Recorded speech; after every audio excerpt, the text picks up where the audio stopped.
దయచేసి మనుషులందరూ దూరంగా వస్తే కానీ కిరణ్ గారు పని చేయలేరంట. అందరూ కూడా దూరంగా రండి, సెంటర్ నుంచి దూరంగా రండి. దయచేసి వాళ్ళ భయం వాళ్ళకు ఉంటుంది, ఏదన్నా స్లిప్ అయితే ఇబ్బంది అని అందరూ జాగ్రత్తగా ఉండాలి. ఇక్కడే మీరు బండిలో ఉన్నటువంటి వస్తువులన్నీ తీసుకోండి జాగ్రత్తగా. మీరు మేము బండ్లలో నిలుపుకోవాలి. మధ్యలో వెళ్ళండి, మధ్యలోకి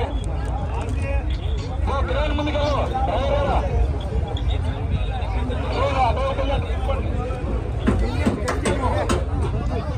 జనాలంతా చాలా మంది మధ్యలో కూడుకోపోయినారు. హలో జనాలు దయచేసి గమనించండి. లోపల పోలీసు వారు ముందు జనాలు తరమండి.